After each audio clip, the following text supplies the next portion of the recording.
His name is Jay Connaughton. His ties has deep, long-standing professional and personal ties to Trump's inner circle, dating back to 2016. Connaughton, who was one of only 3 media advisors on Trump's 216 campaign, he produced over 30 television commercials for the campaign. He's getting 1/4 of $100 million? Yeah, contract for this. And he met with Trump even before Trump became president. They say follow the money. Couldn't they? Have I identified the money? I have, right? Yes. And second question, has any other show mentioned that person's name but our show? Nobody else. We're the only ones. That's why you need to fucking watch our show, you motherfuckers out there. Fucking watch our show. What are your thoughts, Clay, before we head out? All right, welcome back to another episode of Political Gurus. Today we're going to talk about Donald Trump's all-out assault on Minnesota. I've never seen anything like this. I know Donald Trump hates liberals and shit. I know he sent troops to D.C., sent troops all over the country to California, but this right here is hardcore. And I'm trying to figure out what is his motive. And I've come up with 2 or 3 things. First of all, Tim Kaine ran against him as president. So this is a chance for him to get revenge on Minnesota. Second of all, for some reason, he's targeting Somalians. I don't know what his reason is. I think it's just to bring up a more right-wing movement. Was that politician lady? Yeah, let me finish my point. He's going after Somalians and, what's her name? I forgot her name, the representative from Somalia. So I think that has to do with finding a scapegoat for problems and also his foreign policies towards Somalia and finding a scapegoat so that poor white rednecks can have someone to blame. Also, I think he's trying to ignite, there's enough rednecks and right-wing people in Minnesota that he's trying to embolden in them.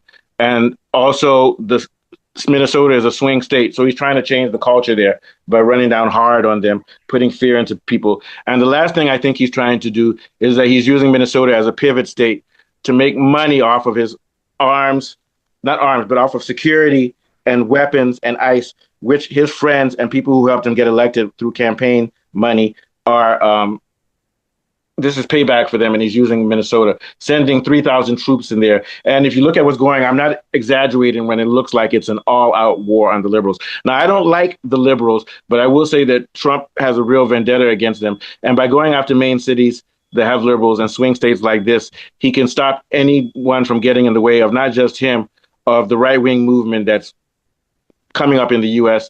in the light of the U.S.'s economy being bad. We're not going to go into it today, but we know that when a country goes down economically, like Germany or Italy or now America, and then back in the day, Spain, the strategy is to bring up right-wing movement, blame foreigners, blame diversity, blame gay people, blame all of this. And I think Minnesota is his testing ground and also revenge because Tim Walz ran against him as vice president with Harris. So we'll start off with that. What we're going to look at on this show is the money, where the money's coming. There's a $100 million contract, $25 million of which is going to a company that's linked closely to Trump and helped him get elected.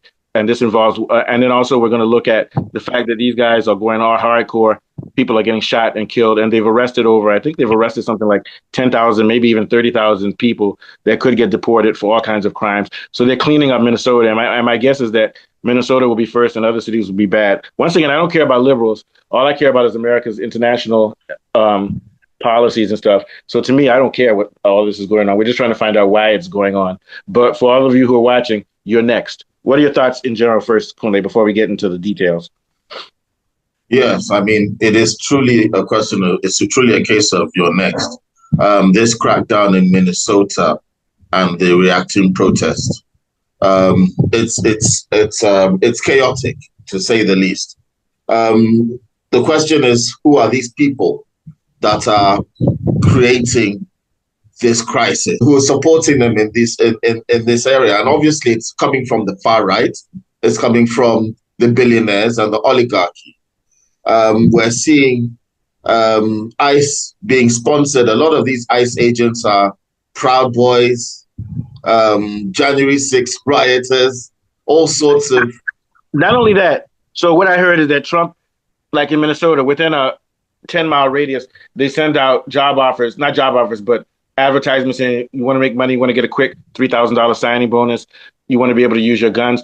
And they put it in areas like where there's NASCAR, I'm joking, NASCAR, people who like guns, people who are right wing. So they're recruiting right wing people and enticing them through ads, but they're using special algorithms which pop up on these people's phones saying, "You want a job tomorrow? Come." So it's not that the right wing is driving this; it's just that the banks and the oligarchy are recruiting the right wing. Go ahead. Yeah.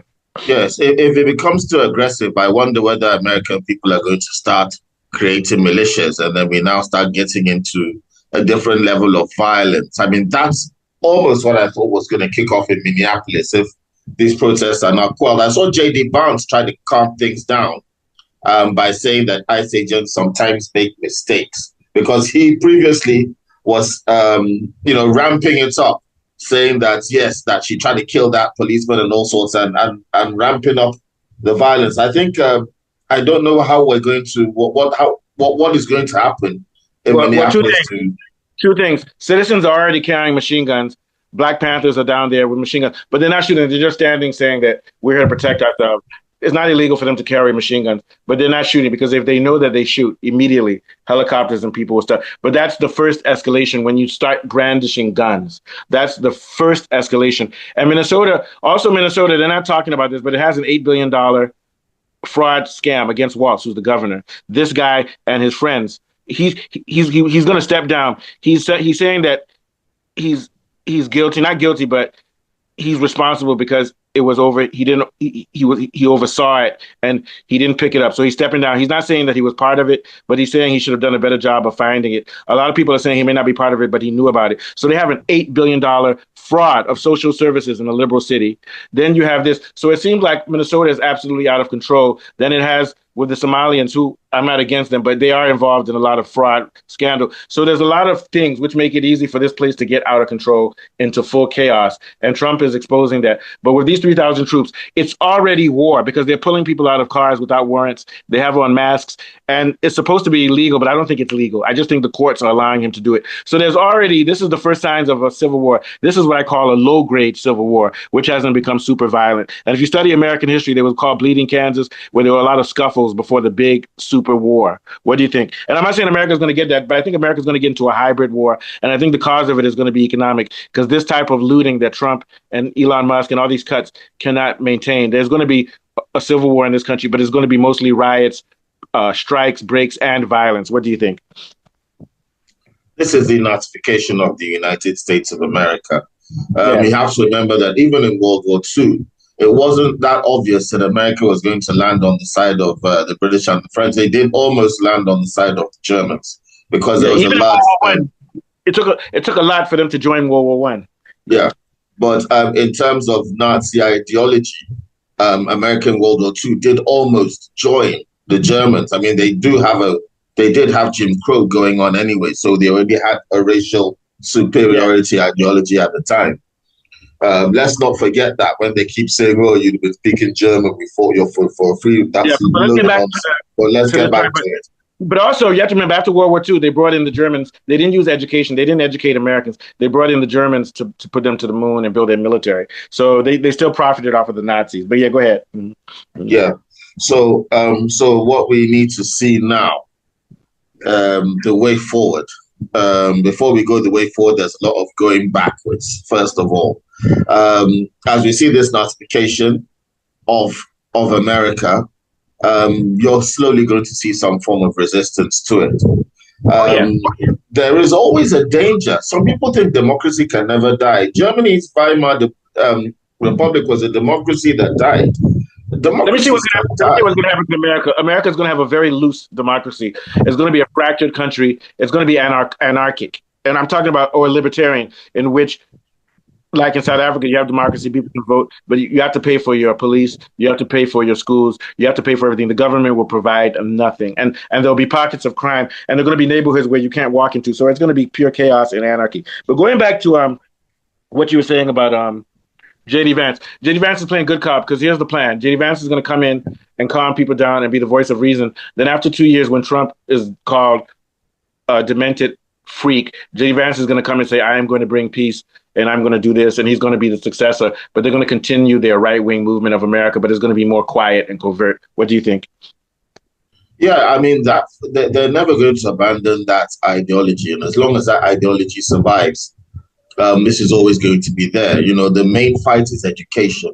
It's a re-education of Yeah, human beings to work towards the betterment of all human beings as a progressive, like an ant colony. yeah. And, you know, when we're destroying ourselves instead of trying to be symbiotic. We can be a symbiotic race, but I mean, we have to change our philosophy to be like that. America is the main obstacle, and we all know who's behind America.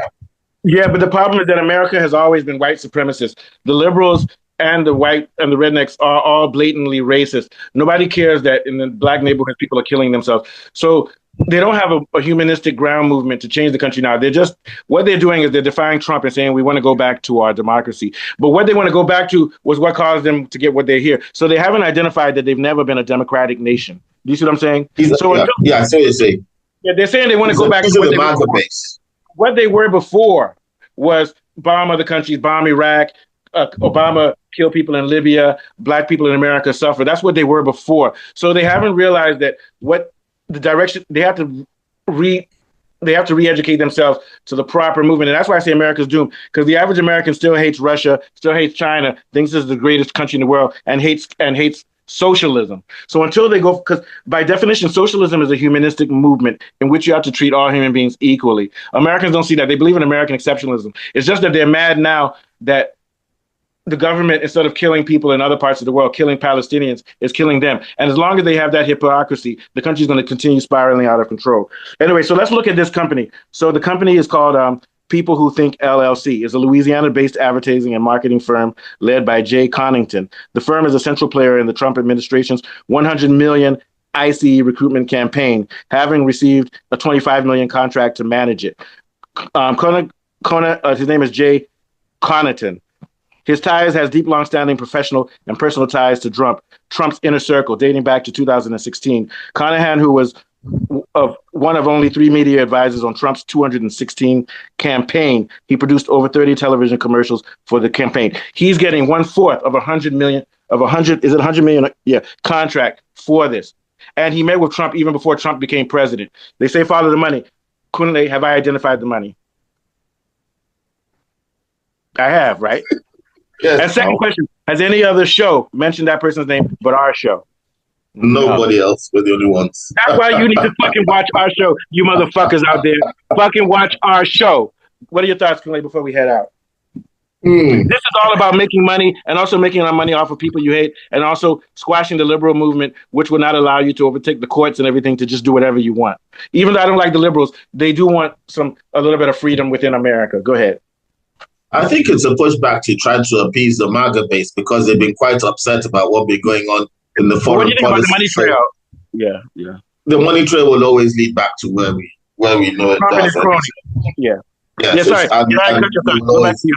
Go back to your thoughts. Yes, it's always the oligarchy and the far right. So when we're looking at this appeasement of MAGA, because MAGA is being satisfied, having complained about the foreign policies that Trump had been involving himself in wars and so on.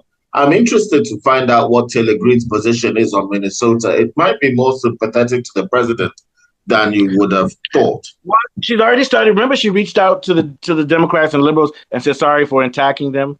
I think she's been silent now. I don't know what her heart is, but remember she reached out to AOC and said, I'm sorry. So if you go by that, then she's not. If she's not sympathetic, at least she's not aggressive towards them.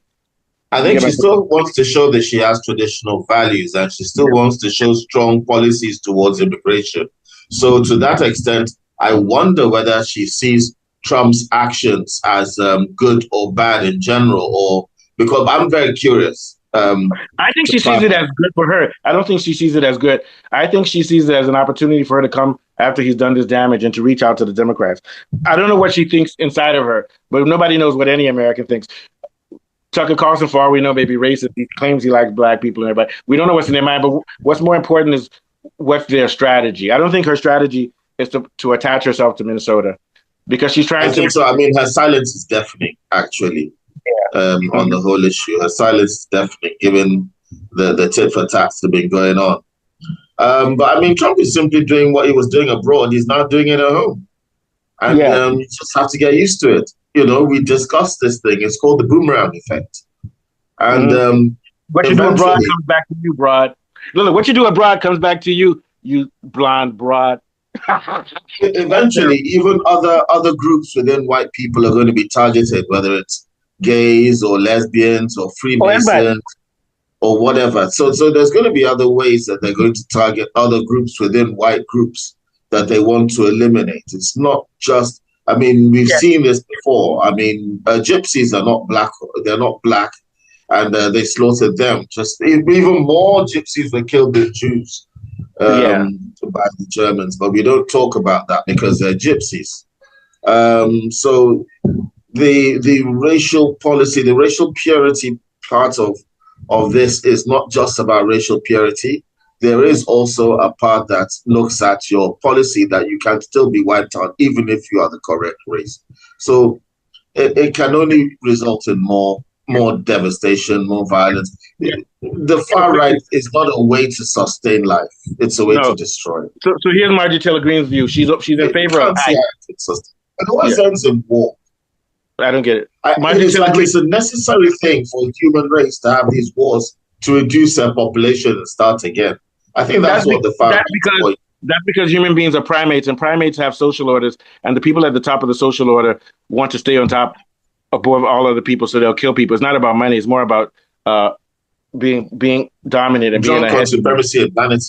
Yeah. Also, Yeah. Marjorie Taylor Greene says that she's in favor of ICE because America has a problem with immigration. She said that the Minnesota thing, look what she said. She said it was a tragic incident, but it's a tragic incident when things get out of hand in dangerous situations. The situation is dangerous, nobody's to blame, but it's a situation that's out of hand that came out of the necessity of deporting people. So she's given an answer that where she's not saying she advocates the violence. She's saying it's a tragic situation, which sort of like you say Yeah. we have to go to war. She's basically saying that there will be casualties of war, and that girl that got shot, good is a casualty of war, but the war must continue. She's smart. That's going to be her position. Yeah, right. Yeah. All right, so let's move on to